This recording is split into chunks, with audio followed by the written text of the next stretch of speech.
Gold trusted gold buyers మీరు తాకట్టు పెట్టిన బంగారాన్ని విడిపించి ఈ రోజు ఉన్న మార్కెట్ ధరకు కొనబడును.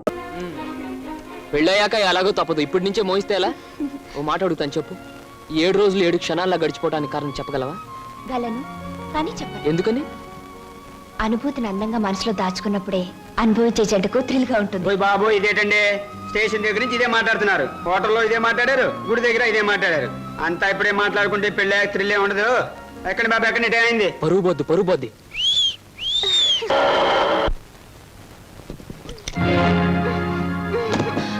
అక్క, ఏమిటిది?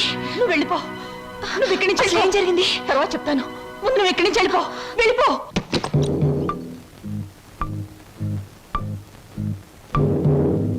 స్వాగతం మరదల. నన్ను జైలుకు పంపించి నీ ప్రియుడితో కొలవటానికి వెళ్ళావు. నీ కోసం వారం రోజులు చెదురు చూస్తున్నాను. ఏమిటి మాట్లాడేది? అర్థం కాలేదా? నేను తెచ్చిన సంబంధాలు ఎందుకు వద్దంటున్నావు? నీ పాతివత్యం ఏ పాడితో నాకు ఇప్పటికి అర్థమైంది. నిన్నెవడికో ఇచ్చి పెళ్లి చేసే కంటే నేనే సొంతం చేసుకున్నాను అనుకో. అక్క చెల్లిద్దరు జాయింట్ గా నా దగ్గర పడి ఉండొచ్చు. రావే.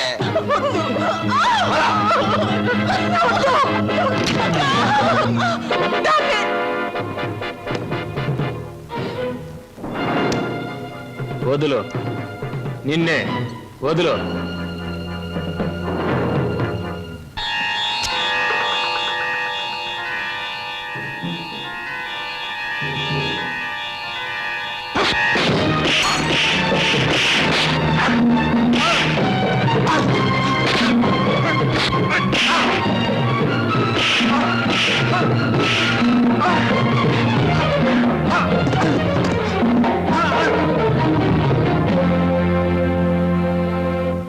బాబు, సమయానికి నువ్వు రాకపోతే దాని బ్రతుకు బండలైపోయేది.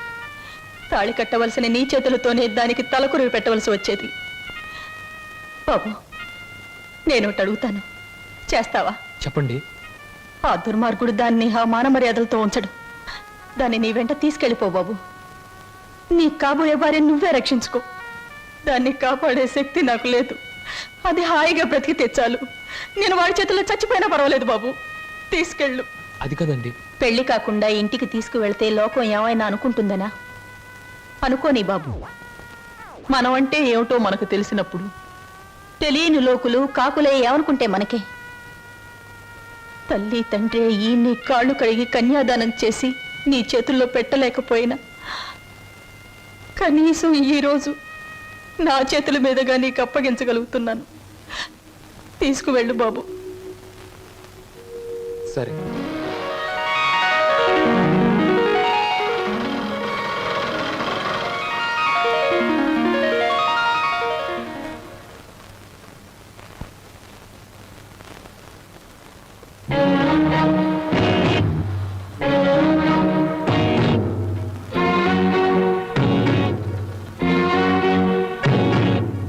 బాబాయ్, ఈ రోజు నుంచి ఈ అమ్మాయి మన ఇంట్లోనే ఉంటుంది. మన ఇంట్లో ఎలా ఉంటుందిరా? అద్దెకి ఇవ్వడానికి ఇంట్లో వేరే పోర్షన్ లేదుగా. అద్దె కాదు బాబాయ్, మరి ఈ అమ్మాయి పేరు లలిత. నేను అడిగింది అమ్మాయి పేరు కాదు సీను. ఆ అమ్మాయిని ఇక్కడికి ఎందుకు తీసుకొచ్చావని. తీసుకురావాల్సిన అవసరం వచ్చింది కనుక. ఏమిట్రా అవసరం? లలిత నేను ప్రేమించుకున్నాం, పెళ్లి చేసుకోవాలనుకున్నాం. తప్పని పరిస్థితుల్లో ఈ అమ్మాయిని ఇక్కడ తీసుకురావాల్సి వచ్చింది బాబాయ్. అంటే అంతా నీ ఇష్టమేనా? నీ వెనక ఎవరు లేరనుకున్నావా? వాళ్ళ గురించి ఆలోచించాల్సిన బాధ్యత నీకు ఉందా లేదా? అసలు నీకు విషయం తెలుసా? అంకుల్, ఏమిటి నీ పద్ధతి? పూర్తిగా చెప్పనీయకుండా అడ్డుపడతావేంటి? చెప్పని. అది కాదమ్మా, దేవుడి గుడికి వెళ్ళాలన్నా నా పెర్మిషన్ లేకుండా వెళ్ళేవాడు కాదు, ప్రేమించట.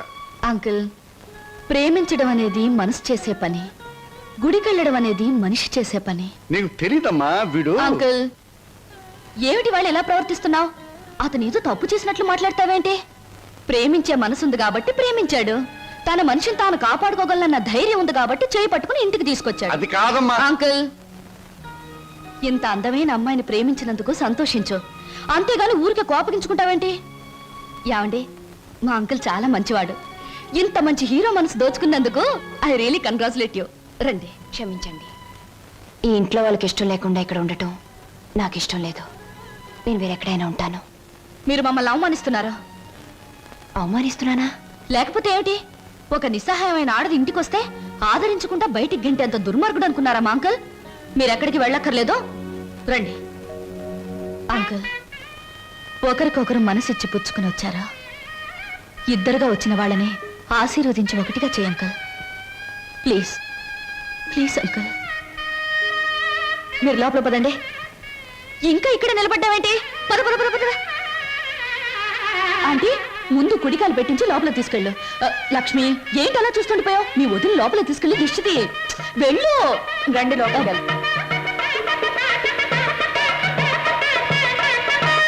ఏమిటమ్మా, ఏమిటి నువ్వు చేసింది? ఇప్పటికైనా చేయి దాటిపోలేదు. వాడికి నిజం చెప్పే, లేకపోతే నేను చెప్తాను. వద్దంకల్, ముందుగానే స్టేషన్కి వెళ్ళుంటే అక్కడే నిజం చెప్పేదాన్నేమో.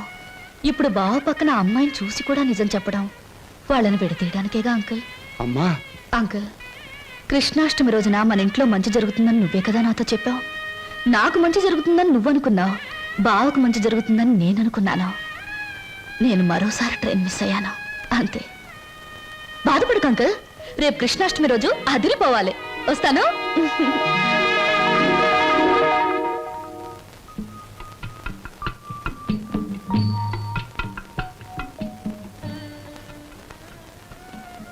నిజంగా?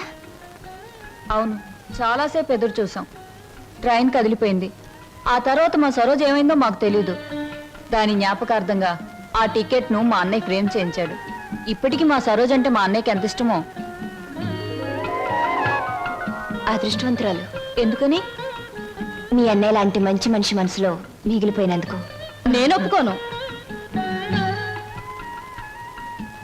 పాప మా రోజు ట్రైన్ తప్పిపోకుండా ఉండుంటే ఆ అమ్మాయి అంత అదృష్టవంతురాలు ఉండేది కాదు. అయినా జ్ఞాపకంగా మిగిలిపోవడంలో అదృష్టమే ఉంది. జ్ఞాపకం శాశ్వతం కాబట్టి. అవును, జ్ఞాపకం శాశ్వతమే. కానీ శాశ్వతంగా ఉండాలంటే కేవలం జ్ఞాపకంగా మిగిలిపోవాలని ఇప్పుడే తెలిసిందే. ఏమిటి మీరు మాట్లాడేది? ఏముంది, మీరు చెప్పిన దానికి పొడిగింపు. స్వప్న ఎప్పుడు అంతే వదినా, ఒక్కోసారి తన మాటలు అర్థం కావు. ఏ, నేను తెలుగులోనే మాట్లాడతానే. తెలుగులో కాదు, తెలివిగా మాట్లాడుతావు. అందుకని నాకేం అర్థం కావు. అరే, ఇదేమిటి ఇలా వేశారు? అందరూ కృష్ణుడు లోపలికి రావాలని బయట నుంచి పాదాలు ఇంట్లోకి వేస్తారు. మీరు మీ ఇంట్లోంచి బయటకు వేశారేమిటి? అవును, అందరిది స్వార్థం. కృష్ణుడు వాళ్ళ ఇంట్లోకి రావాలని. అంటే కృష్ణుడు వాళ్ళ ఇంట్లో లేడన్నమాటేగా. కానీ నా ఇంట్లో మనసులో కృష్ణుడు ఎప్పుడు ఉంటాడు. అతనికి నచ్చజెప్పి ఎప్పుడు నా దగ్గరే ఉంటాయలా? అందరి దగ్గరికి వెళ్ళు అని పాదాలు బయటికి వేశాను.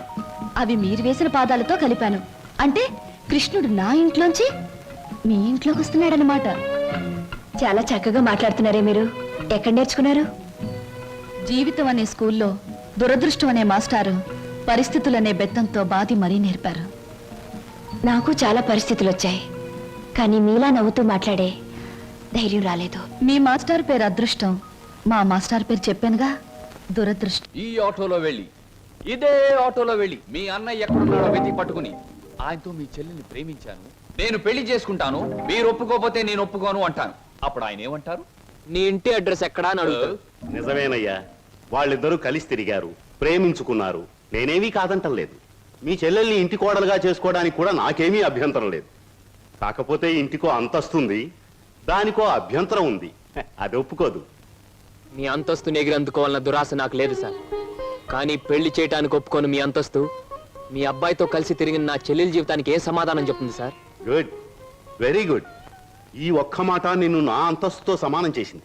You are correct. అంతేకాదు సార్, మానవత్వం మంచితనమే అంతస్తు అయితే నాకు చాలా గొప్ప అంతస్తుంది సార్.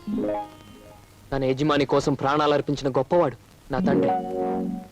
అవును సార్, భూమి తగాదాల్లో యజమాన్ని కాపాడడం కోసం మా నాన్న చనిపోకుండా ఉంటే నా చెల్లెలు పెళ్లి విషయం మాట్లాడడానికి మా నాన్నే వచ్చేవాడు. ఇంతకీ మీ దేవురు? రామాపురం సార్. మీ అమ్మ నాన్న పేరేమిటి? మా నాన్న పేరు రామయ్య, మా అమ్మ పేరు జానకమ్మ.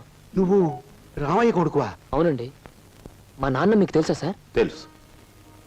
ఆనాడు మీ నాన్న తన ప్రాణాలనిచ్చి రక్షించింది ఎవరినో కాదు, నన్నే. మీరు శ్రీధర్రావు గారా? అవును బాబు. అవును, మీ మావయ్య నువ్వేదో ఇంజనీరింగ్ చదువుతున్నావన్నాడు. ఈ ఆటో, ఈ డ్రెస్సు అంత అబద్ధం సార్. మీ దగ్గర నుంచి డబ్బు తీసుకొని మమ్మల్ని అమ్మబోయాడు. మేము భయపడి పట్నం పారిపోయి వచ్చేసాం. రాస్కెల్. మిమ్మల్ని చదివిస్తున్నా నా నాగయ్య ఇప్పటికీ నా దగ్గర డబ్బు తీసుకెడుతూనే ఉన్నాడు. ఏమిటి, ఇంకా వస్తున్నాడా? All right. ఇటువంటి సంతోష సమయంలో వాడి పేరెందుకు తెలుసుకోవటం? బాబు, ఆనాడు మీ నాన్న నా కోసం చిందించిన రక్తానికి బదులు ఎలా తీర్చుకోవాలా అని ఈనాడు నాకు అర్థం కాలేదు. ఇప్పుడు అర్థమైంది. ఆ రక్తానికి బదులు నీ రక్తపాశాన్ని మా ఇంటి కోడలుగా చేసుకుంటాను. Thank you sir, thank you very much.